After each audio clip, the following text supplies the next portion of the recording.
Hey friends, welcome back. I'm Amanda. This is the Happy Homestead, and today I'm going to show you how to make granola. This is another one of those things that when you buy it in the store, you are paying a premium. Have you checked to see what some of those prices are today? I have, and I know that they are high. And a lot of the times that granola has extra, I don't know if it's the word preservatives. It just has extra things in it for freshness, right? Sometimes you can absolutely find really good quality granola brands that don't have all the added stuff, but you will pay for that. I'm going to show you today how to do this. Again, so easy. You're going to kick yourself for not doing it. And fun fact, probably about 10 to 15 years ago, I started and grew my own granola company. I owned my own granola company, and I sold locally here in the area as well as to all the Whole Foods in North Carolina, and it was such an experience. That company has since disbanded, but I still love to make our homemade granola for my family here. So I'm going to share the base recipe with you. All right, now again, this is just a very easy and simple base recipe. You can change the flavor by the things that you add in after it's baked. The base is almost always oats. I always start with organic, thick rolled oats, and the thick rolled oats just really make for a hearty granola. Do not use instant oats because they are crushed up into fine pieces so that when you put hot water on them, they become your oatmeal very fast. That's what quick oats is. So you want organic, thick rolled oats. I have always added golden organic flaxseed meal. So this is basically ground flaxseed. Just a really good boost health-wise within your granola. I'm using coconut oil as my oil. I prefer coconut oil rather than a seed oil. Certainly not an olive oil or avocado oil. That just doesn't seem to jive with me when I think of granola. So I always use coconut oil. Did you see that catch? I caught that. Okay, we're also going to be adding cinnamon into our granola. Just a little bit of cinnamon to give it some flavor. The sweetener I use is maple syrup, organic maple syrup. This is my preference. You can use honey, but our honey is raw honey, and once you bake with it and cook with it, it kind of kills all those raw properties, and I really prefer to use maple syrup and save the honey for the other stuff. And then we're going to add in just a little bit of vanilla extract, again, just to add a little bit more flavor. That is it. That's the ingredients.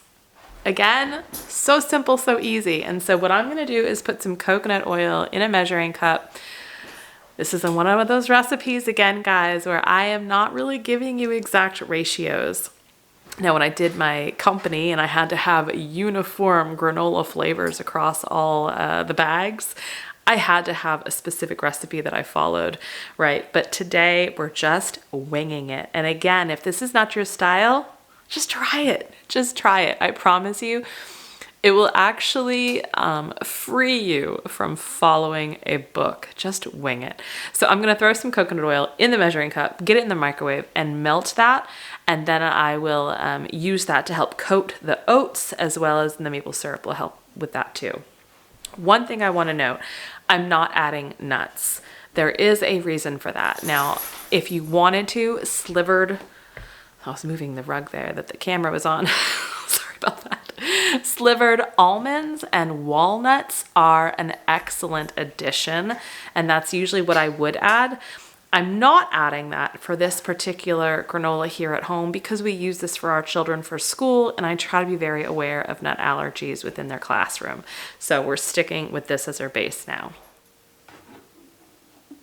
I am attempting to make about a half gallon of granola. So I've got probably about a half a cup of oil in here, and into the microwave this goes. All right, we have a rather large bowl here. I'm going to start adding my dry ingredients. I do have my oven preheating at 375 degrees.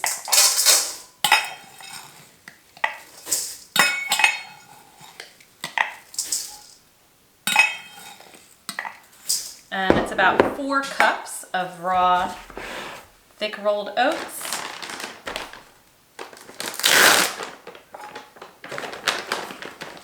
And about a 1/2 cup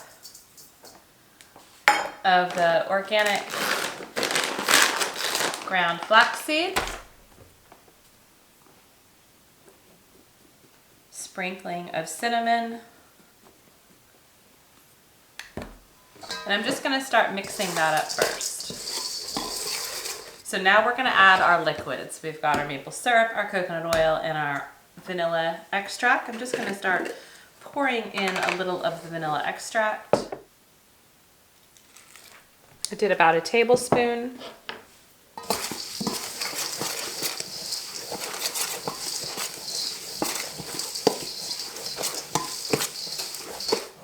Okay, I'm going to pour in the coconut oil, the melted coconut oil. The oil just really helps everything crisp up nicely. And it helps with the oat flakes not sticking together so much into huge clumps. And now we're going to start to pour in some maple syrup.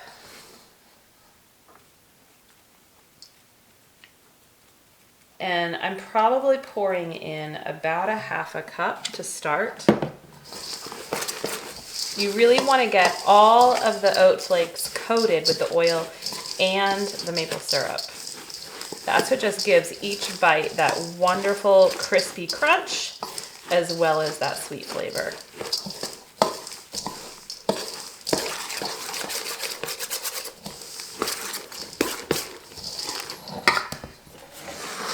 Once everything is mixed together, you want to get it onto a parchment-lined cookie sheet.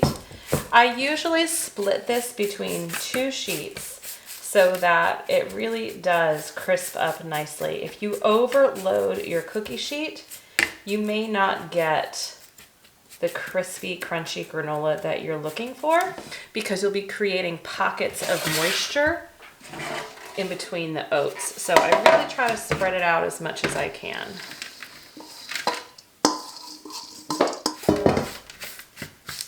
And this also makes it really easy because about 1 to 2 times during the cooking, I will open it up and kind of flip it around on the parchment paper just to get, again, that really good even coat of heating through and crisping up. And so if you overload your sheet pan, that makes it harder too. All right, so we're gonna put these in at 10 minutes first and then we'll flip.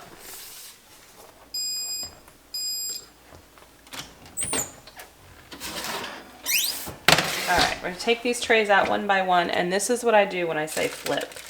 I just kind of move the parchment paper around.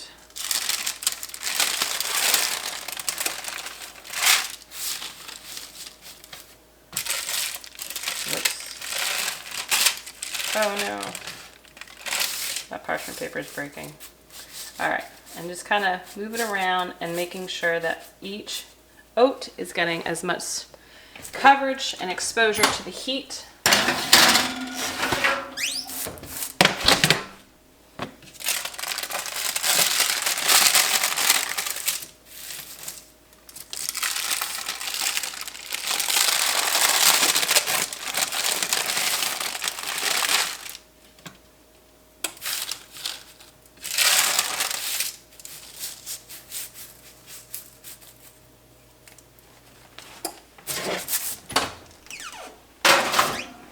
And I'm going to set the timer for 10 more minutes.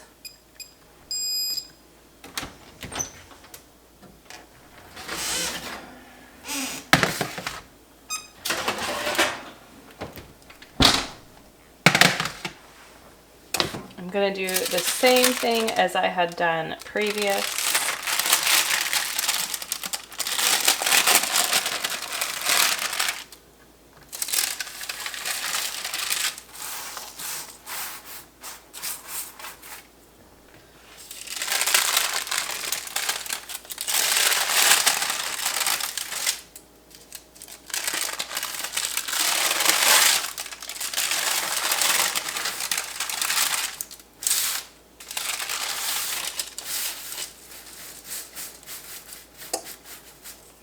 And these will go back in for 10 more minutes.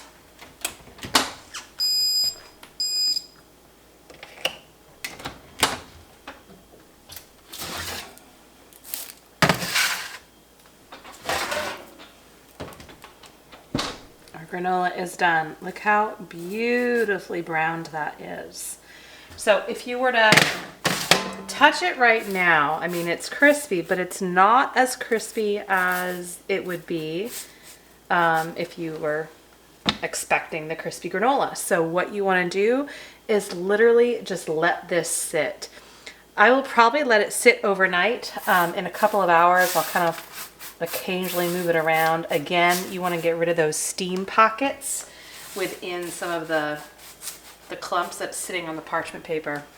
But you really want to let it sit and dry all overnight, and then by the next day it's going to be totally cooled, totally crisp, and ready to jar up. Our granola is dry, and this is the best part.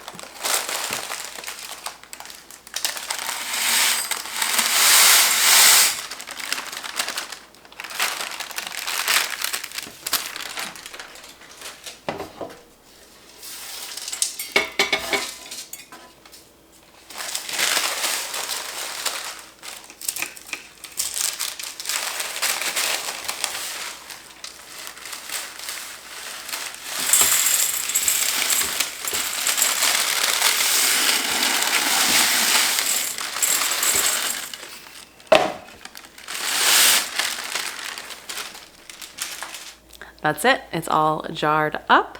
This will last for a very long time in the pantry, just as long as it doesn't get exposed to moisture, and you make sure you jar it up. Once it is fully dry, you'll have no issues.